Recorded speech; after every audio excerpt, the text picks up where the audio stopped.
کی شاعری کو بڑا سراہا تھا کہ بڑا اچھا یہ شاعری کرتا ہے. اچھا شاعری کا سفر جاری رہا، ادبی سفر جاری رہا، لیکن وہ اپنے مختلف موڑ لیتا رہا. انہوں نے بھی جو ہے وہ انگلینڈ جا کے، اچھا یہ جو میرا جو تھا سفر بیبو خاص حیدرآباد سے کراچی، پھر کراچی سے انگلینڈ، اب انگلینڈ جا کے پھر وہ یاد، تو نتیجہ یہ ہوا کہ ہم تو اپنے آپ کو ایڈجسٹ اور ری ایڈجسٹ ہی کرتے رہے. اور یہی شاعری کے ساتھ بھی ہوا. جب یہ انگلینڈ آئے تو ان کے بھی ہاتھ پاؤں پوچھ گئے، انہوں نے کہا یار یہ تو دنیا لگے، تو انہوں نے وہاں محنت کی اور علم کی طرف ان کا رجحان بڑھ گیا. نتیجتاً انہوں نے بہت ساری باتیں ایسی لکھنی شروع کی جو کہ شاید خالص ادبی اس کے اندر نہ بھی ہو تو علمی طور پہ ان کی بڑی، اور انہوں نے ایک جذبہ ان کے اندر پیدا ہوا کہ میں کوئی ایسا کام کروں کہ لوگوں کی تعلیم، اچھا اس سے دوسروں کو فائدہ جو ہوا سو ہوا، لیکن مجھے بہت ہوا، کیونکہ ہر ہفتے جو ہے 2 ایسی یونیک چیزوں پہ تحریریں ڈھونڈ ڈھانٹ کے لکھ کے ویلیو ورسٹی کے نام سے ڈال دیتے تھے کہ جس کو پڑھ کے علم میں کچھ نہ کچھ اضافہ ہوتا. ابھی جس کے اندر 2 نئے کانسیپٹس اور یا بالکل اس کی گہرائیاں بتائی گئی ہوں گی، کبھی تاریخی، کبھی جغرافیائی، کبھی سائنسی، تو وہ چیز آپ کے ذہن آرام سے ایبزارب کر لیتا ہے. تو پچھلے کئی سالوں سے میں اس چیز کا وہ ہوں کہ جو شارق لکھتے ہیں اس سے میری علمی اس کے اندر جو کچھ نہ کچھ اضافہ ہوتا رہتا ہے مستقل، اور بہت لوگوں کی ہوتا ہے. میں نے ابھی ان سے ریکویسٹ کی ہے کہ وہ ہمارے جو ابن سینا یونیورسٹی کا پیج ہے اس میں بھی پوسٹ کیا کریں، وہی تحریریں جو دوسری جگہ لکھتے ہیں وہ یہاں پہ بھی ڈال دیں، تاکہ ہمارے لوگوں کے اندر بھی کچھ علم سے مستفیض ظہور ہو. اسی طرح سے انہوں نے نثر میں بھی بہت ماشاء اللہ بڑے کمال کی چیزیں لکھی، اور یہ مجھے یاد ہے، اب یہ شاید اسے ایگری کریں یا نہ کریں، بچپن میں انہوں نے ایک مجھے کتاب سے روشناس کیا تھا، آواز دوست، آواز دوست میں، تو اس سے وہ بھی ان کے تھرو مجھ تک، تو میں نے اس کو پڑھا اور یہ اس سے بڑے متاثر تھے، اس کی بہت تعریف کرتے تھے کہ انہوں نے جو ہے وہ مسعود، اور واقعی اس نے مرصد نثر لکھی. اور اس کے بعد میں نے یہ دیکھا کہ شارق نے جو اپنا رنگ اپنایا نثر میں تو ان جیسا تو نہیں تھا، مگر اسی طرح سے تھوڑا سا مرصد زیادہ تھا. اور اس کے اندر شفیق الرحمان فار ایگزامپل، ان کی نثر جو ہے لکھنے کا انداز ایک ڈفرینٹ ہے، اسی طرح اور لوگوں کا ڈفرینٹ ہے، لیکن شارق کا ڈفرینٹ ہے بالکل. آپ ایک پیج ان کا لکھا ہوا مجھے نثر کا دے دیں، میں بتا دوں گا کس نے لکھا ہے بغیر نام کے. مجھے وہ خود ان کا حوالہ ہے، کیونکہ وہ طرز بیان جو ہے وہ اتنا مختلف اور وہ ہے کہ آدمی اس کو پہچاننے میں مشکل پیش نہیں آتی. تو یہ چیزیں جو ہیں میں سمجھتا ہوں کہ ہمارا جو 78 سے لے کے کتنے سال ہو گئے، مجھے تو بہت فائدہ ہوا اس سے، لیکن جو بڑے گہرے رنگ چھوڑے ہیں اور بہت اچھی طرح سے ان کا میری جو شخصیت کی جو بھی چھوٹی موٹی تعبیر ہوئی ہے اس میں دوستوں میں جو ہاتھ ہے ان میں ان کا بڑا گہرا ہاتھ ہے. تو یہ مجھے بڑی خوشی ہوتی ہے. اچھا قدرت کا کرنا یہ ہوا کہ انگلینڈ میں بھی جو یہ جہاں رہتے ہیں وہ میرے گھر سے زیادہ فاصلہ نہیں ہے، 1 گھنٹے کی ڈرائیو، 35 منٹ کی ڈرائیو، 35 منٹ کی ڈرائیو پہ ہی رہتے ہیں، اور وہاں 35 منٹ کی ڈرائیو کچھ بھی نہیں ہوتی. تو جب آپ چاہے اٹھ کے پہنچ گئے، اور جب چاہے مل لیا، اور جب چاہے وہ کر لیا. اور اب انہوں نے آ کے ایک اچھی چیز یہ کی ہے کہ اپنے وہ کم کر لیے. انگلش میڈیم اسکول نہیں تھا، اور میرے والد صاحب کی خواہش تھی کہ انگلش میڈیم میں پڑھایا جائے، تو پبلک اسکول حیدرآباد میں مجھے جانا پڑا. اچھا وہاں جا کے میرے چاروں طرف روشن ہو گئے، کیونکہ یہاں تو ہم فرسٹ آئے تھے، وہاں گئے تو میں آئی واز ایزلی، مطلب جو ویکسٹ اسٹوڈنٹ آف دا کلاس جو تھے وہ اس میں تھا شروع میں. پھر میں نے بڑی محنت کی وہاں پہ اور پڑھنا شروع کیا، اور میں نے کچھ ایسی حرکتیں کی جس پہ میرے کو بڑے ہنستے بھی رہے لوگ، کہ میں صرف انگریزی میں بات کرتا تھا 8ویں کلاس میں، تاکہ مجھے انگریزی آ جائے. میری انگریزی کمزور تھی تو صرف انگریزی بولتا تھا. اور وہ اس کے بعد یہ ہوا کہ اور کتابیں بھی صرف انگریزی کی پڑھتا تھا. جس نے اردو میں اتنی محنت کی ہو زندگی میں اور اتنی پسند ہو،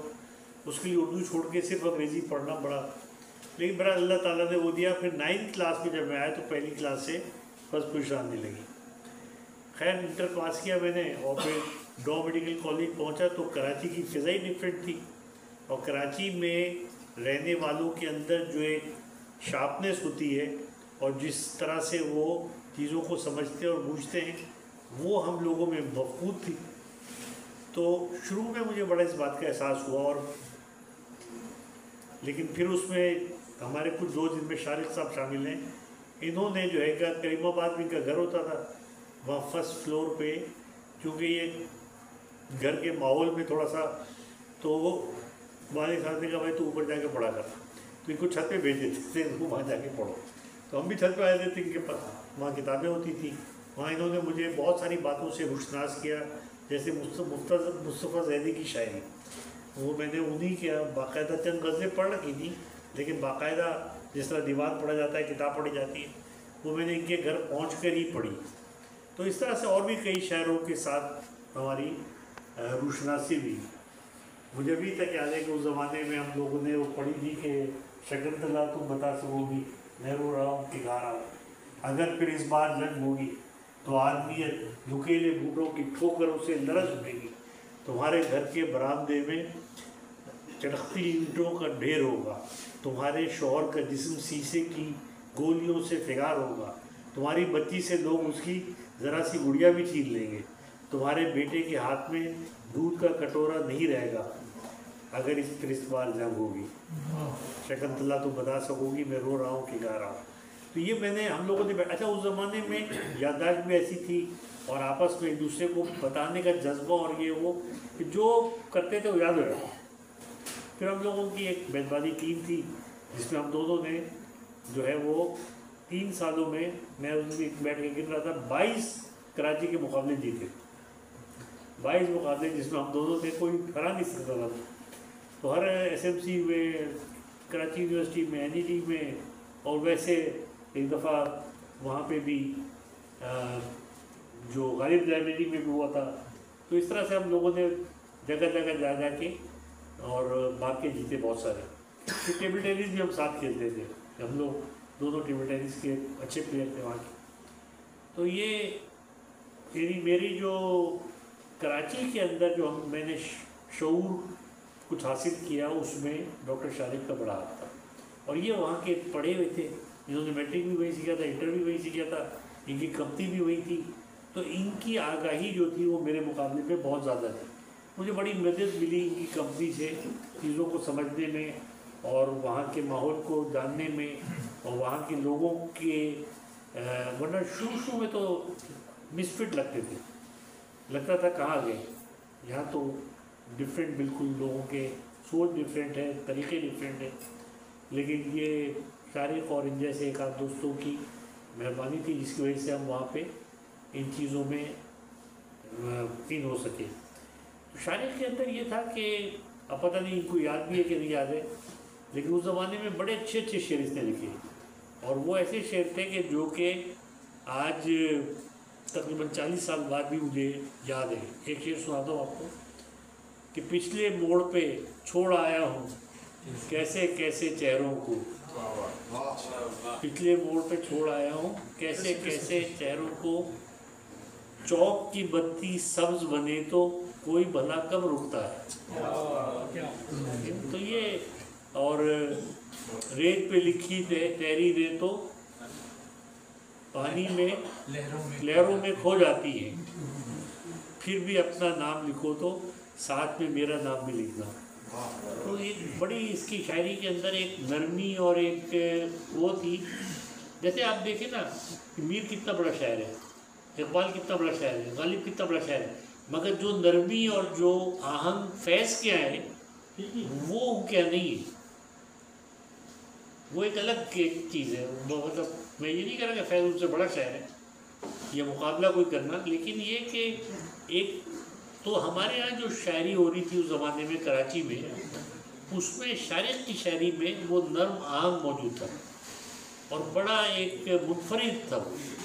جس کو کم سے کم میں تو بڑا. اور ہمارے اس زمانے میں کراچی کے شاعروں سے دوستیاں بہت ہو گئی تھیں، جن میں عبید العلیم، سلیم کوثر اور